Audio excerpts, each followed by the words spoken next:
Welcome to TRT World. I am Semir Sejfovic, and in this week's Across the Balkans, we'll be bringing you the latest stories from the region and how countries, governments, and the population are affected.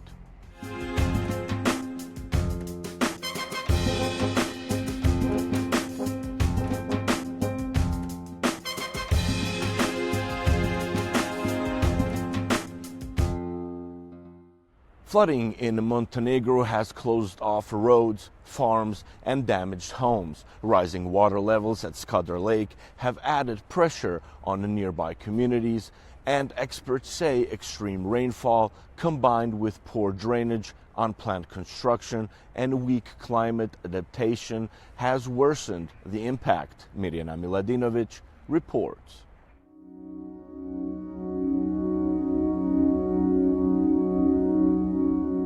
Radovan Kekovic is a farmer from the village of Bandici, living with his family between Podgorica and Danilograd.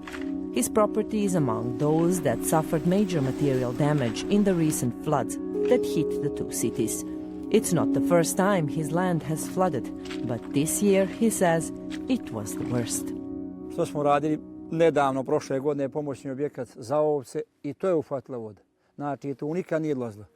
Što se tiče sjena, bivalo je da kažem da zapljusne voda, da li to je dan, dva, ništa strašno da onaj. A ovaj put je bilo ovako otprilike, prikolicka, traktorska prikolica se nije vidjela, eto kolika je. Možda je mene tun dotavde, nije se vidjelo od vode. Mehanizacija je sva tun bila, znači iz ovih godina, 20 kusur godina je tun stojalo, apsolutno ništa. Ali ova godina je ne samo mene, no mnoge iznenadila. As he clears debris and tries to save what he can, he said once the water started rising, there was no way to fight it. Miruje voda, sat, dva, za 10 minuta poraste vodostaj 3 metra, 5. Ja 4 noći nisu u kuću ulazi. Vjerovali, ne 4 noći stražari tamo pa tu. During the floods, it was impossible to reach Radovan's property and many others.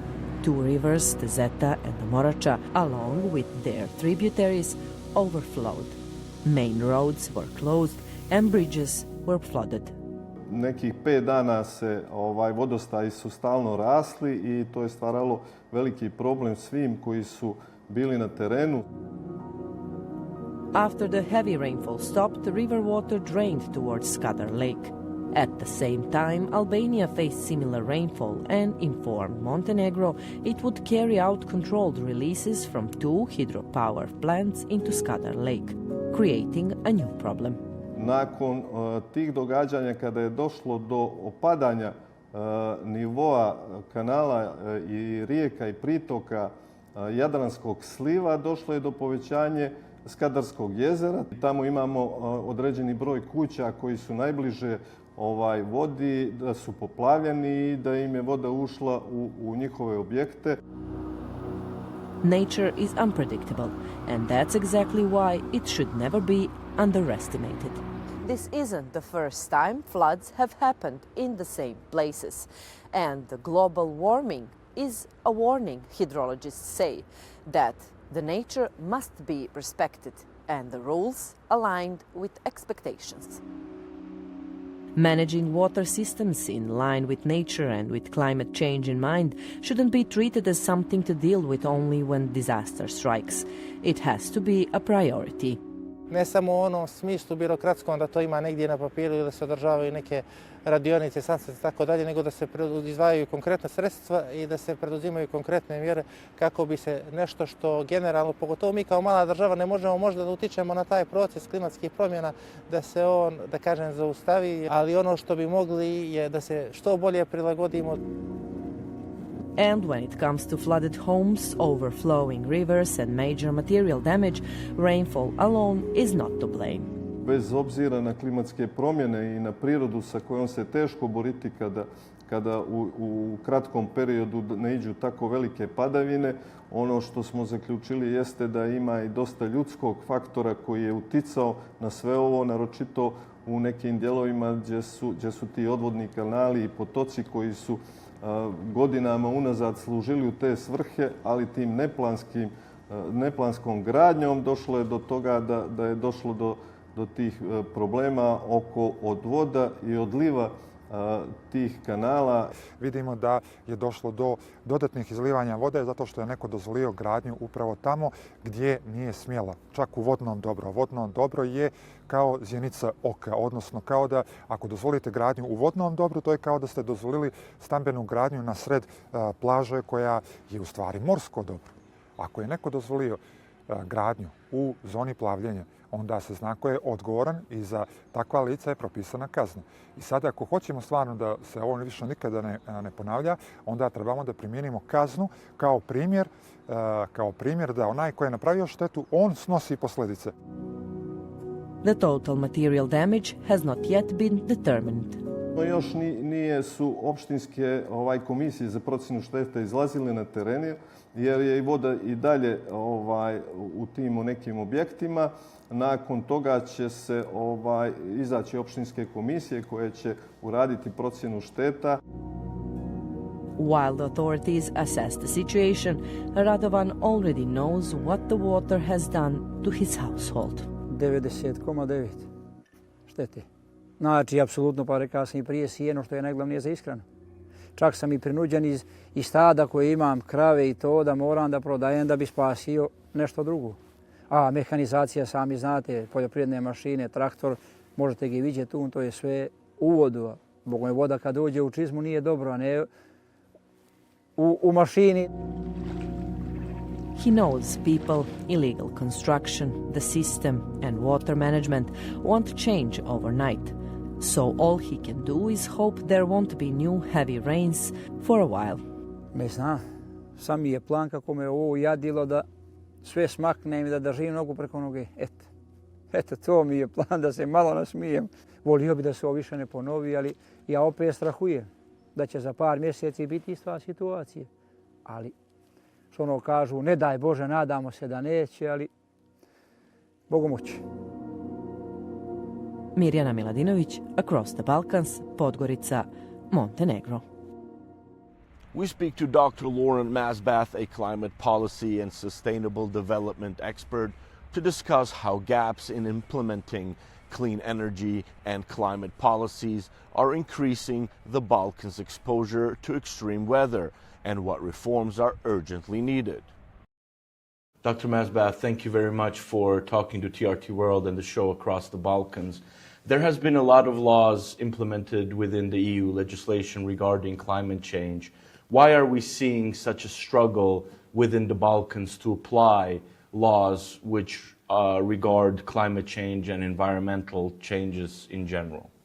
There are political obstacles, there are sometimes economic obstacles, sometimes social obstacles. But in the case of specifically on environmental law, the region of the Balkan is under different kind of pressures within the Balkan and also from outside of the Balkan. And the EU for sure is trying to promote a good environmental frameworks, pushing towards renewable, pushing towards low carbon economy, going to reducing emissions as much as possible. That's what the EU is pushing towards. But at the same time, also there are other forces that are around, like also using the existing coal in the Balkan. There's a lot of coal available. And so it's a source of energy that can also help fuel the economy. And as you know, the coal industry has been ongoing already for a while. So implementing the laws are not so easy. There are, like I said, there are political forces. So there are obstacles, but at the same time, there are also incentives to implement the laws. Legislation from the EU is promoting a cleaner economy, even if the EU in the past has been also producing a lot of emissions, but is now going into reducing emissions and going into zero carbon, objectives. So, I mean, this is like these different forces are existing. So therefore, implementation is not straightforward. It's not enough just to have the law. to implement it. First of all, they have to be voted. It has to be a strong political support to adopt the law. And then there has to be also a system in place that makes sure that the law can be implemented, can be enforced. So there has to be also an enforcement mechanism to enforce the law. When we look at the recent events in the past couple of years, Yes. climate change has really surged, or the effects of climate change have surged. When we take into consideration the rise of floods, the amount of natural disasters happening, wildfires in the Balkans, how do you see the rise of these natural disasters actually impact the economy? Yeah, it does impact, of course. It has a direct impact, and this is what we can call the cost of inaction. So no action has a cost.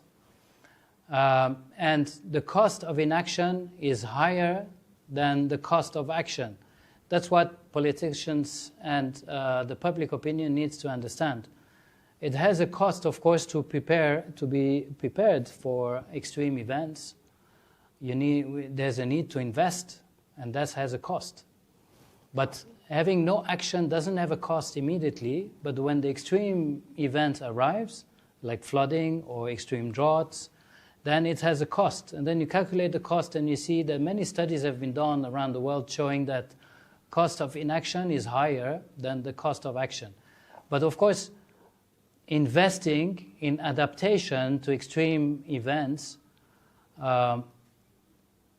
costs money, and it's an investment. It's not a short-term investment, it's a long-term investment. So you have to see the impact of that investment into 10, 20 years, 30 years. So we're talking about long-term investments. Drought, for example, for farming, we need to invest into irrigation that is saving water, like using less water but more efficient use of the water for irrigation. So when drought comes, there's a possibility for farmers to irrigate to make sure there's a good harvest, even with less water available. But that requires, more advanced technology, like drip irrigation, instead of flooding, and then just enough water where it's needed, when it's needed. For floodings, we need to adapt also to prepare for flooding, and also make sure people don't build in areas that can be flooded. And so this is also another issue. And then you have landslides, you have other kind of examples. If you look at what you would call climate emergencies and the investments which you've just mentioned, that it's maybe better to be prepared than to be paying the costs of the damages, how do you observe the Balkan countries in terms of risk management? What are some of the steps they are taking, or maybe they are not taking, but they should be taking in order to prevent further natural disasters, or at least keep the costs down? Usually these kind of investments are more coming from outside help rather than from within the Balkan. And the Balkan needs to have a more thinking strategically, more long-term, and also more united as a Balkan entity, because the countries are small. They are not able necessarily to invest large scale, but together they can actually do that. And there are organizations like the Regional Cooperation Council, the RCC, other organizations that are working beyond borders at the Balkan region, which the EU is also supporting. These kind of initiatives are important. So there I mentioned adaptation is an important part, and anticipation for events. Yes. So this has to be co-funding. It can be financed from outside, like the UN. Even if the UN is also becoming shaky, the EU can also provide funds. But I think it's important that there is co-funding also from the local authorities, municipality. It can be the canton, the region, and the country. So it has to be a co-ownership, because the local governments are affected. They also need to. And it has to be really cooperation is essential. It cannot be done alone. You've mentioned political will and actual implementation of laws and regulation. Through your work, have you seen a lot of political will by local politicians in the Balkan regions really addressing the issue of climate change and environmental changes and natural disasters, keeping in mind that most political terms in the Balkans are very short-lived? Yeah, usually local politicians, it is locally at the very local level or even at the national, are not so much into the conversation about climate change. They're not so much talking about climate change. But when there's an extreme event happening, then it becomes a big issue, like it was in Jablanica more than a year ago. You know, this became an issue. It's all on the news, and local politicians start to talk about it. So whether we like it or not, at some point we have to address it when the event happens. And then, of course, then it comes the issue of resolving it, cleaning, and so on. And therefore, it has to be part of the conversation. Climate change is affecting every sector of the economy. It's not just the extreme events. It's also about the energy sector, like I mentioned. Having a cleaner energy, investing, there has to be more subsidies into renewable energies. The cost efficiency, also use of energy, the heating, efficiency of buildings. You know, these are all should be part of the conversation. And agriculture sector is very important too. It's strongly affected by climate change. Forests play an important role in reducing emissions, as you know, because forests are capturing carbon from the atmosphere. So it's a contribution to reduce emissions. Therefore, to reduce, you know, the dramatic impacts of climate. So we have to keep in mind that forests are like an insurance for the region. To keep, you destroy your insurance, you don't have insurance anymore. It needs to be maintained. Yes. Thank you very much for your time, Dr. Mesbah. You're welcome. Bulgaria's president has announced his resignation ahead of snap elections, deepening the political crisis in the EU and NATO member state. The move follows the government's collapse after weeks of anti-corruption protests. Teda Imamovic has more. Отиваме на избори. Приятен ден на мен. Rumen Radev announced on the 16th of January that Bulgaria will head to the polls after the government collapsed. 3 days later, he told the nation he would resign as president. This all happened after other parties in parliament refused the invitation to form a government. Утре ще депозирам своята оставка от поста президент на Република България. Държа да отбележа, че за тези 9 години президент и вице-президент показахме, че можем да работим ефективно и в синхрон, обединени от обща цел. И аз съм убеден, че Илияна Йотова ще бъде достоен държавен глава и искам да й благодаря за подкрепата през всичките тези 9 години. There is speculation that Radev intends to form his own party and seek election as prime minister. Бъдещето на Отечеството и аз вярвам, че ще я водим заедно с всички вас. Достойните, вдъхновените и непримиримите. Готови сме, можем и ще успеем. Приятна вечер! Bulgarian citizens expressed mixed views. Според мен няма да успее, защото няма харизма. И програмата, като не се знае, не знам какво искат хората от него, нито пък той какво желае. Той не ми допада, води проруска политика. Аз съм за Европа. Ще се обърне към Русия. За мен трябва да се остане пилот. Убеден съм, той е много волеви човек и е целенасочен, принципен и искрено се надявам да успее.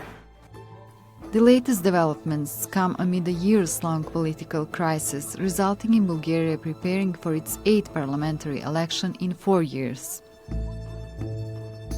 The previous government lasted nearly a year, but was forced to resign following protests against the new budget and allegations of corruption. Radev expressed support for the protesters and urged the government to step down to make way for early elections. Bulgaria recently joined the Eurozone, and not everyone is pleased with this. Radev has been skeptical about this move and has taken Russia-friendly positions on the war in Ukraine.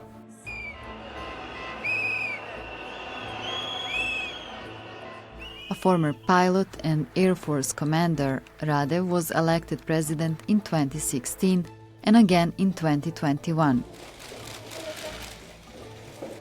The role is largely ceremonial. He will be succeeded by Vice President Iljana Jotova, a former journalist and lawmaker from the Socialist Party. Tejdi Mamovic, Across the Balkans. In northwestern Croatia, truffles are among the world's most prized delicacies. In Istria, they're also a way of life. Adam Amunu reports.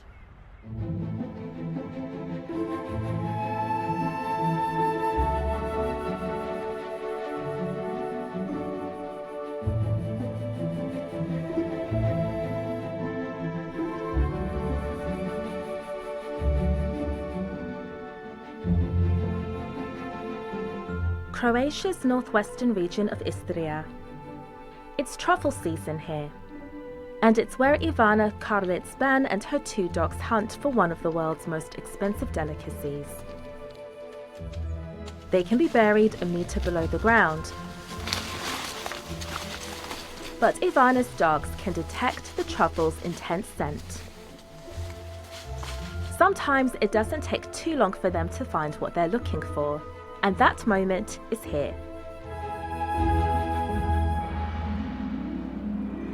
Pa za istrenirati jednog psa tartufara potrebno nam je minimalno godinu dana. Važno je da pas voli jest tartufe, da voli njihov miris i to ga sve motivira da bude što bolji tragač. Mi smo čak osmislili prve na svijetu poslastice za pse s tartufima s kojima ih treniramo, dresiramo i koji oni jedu, jer tartuf je ne samo iznimno ukusna namirnica, već i iznimno zdrava namirnica za ljude i životinje. Znači, našli smo bijeli tartuf, tuber magnatum pico, koji raste samo 4 mjeseca u godini, od 9. do 12. mjeseca. Teško ga je pronaći, otprilike od 1 sat vremena nađe se jedan ovakav tartuf prosječno, i to ako se ima zbilja dobrog psa koji se odmah može fokusirati. Ovakav jedan mali tartuf vrijedi možda svega 10-15 eura. A hefty price for something so small. But foraging is in Karlic's blood.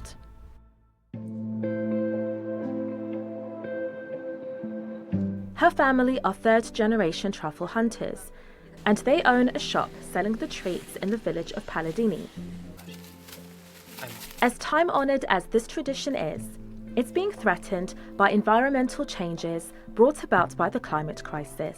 Klimatske promjene itekako utječu na tartufe iz razloga jer je to proizvod prirode, pa tako prevelike suše ne dozvoljavaju tartufu da raste, a prevelike kiše čine tartuf jako mekanim i ognjili, puno brže trune tartuf, tako da vrlo je važno držati se šumu. Istria is considered one of the regions with the largest truffle harvests in the world. Estimates of how many truffles are harvested have changed over time, with hunting expanding beyond the region's traditional forests.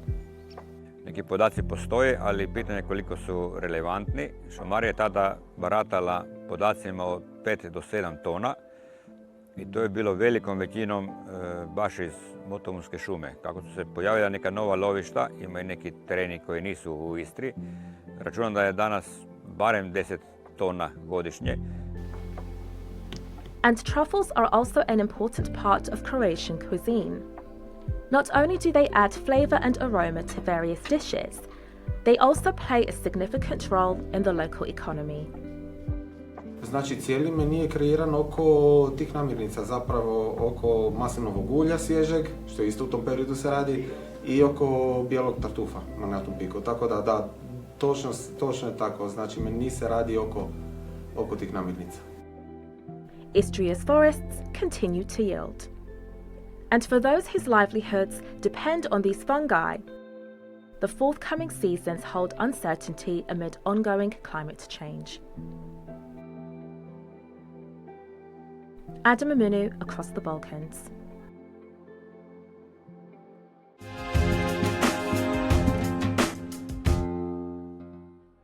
Thank you for watching TRT World and letting us once again take you across the Balkans.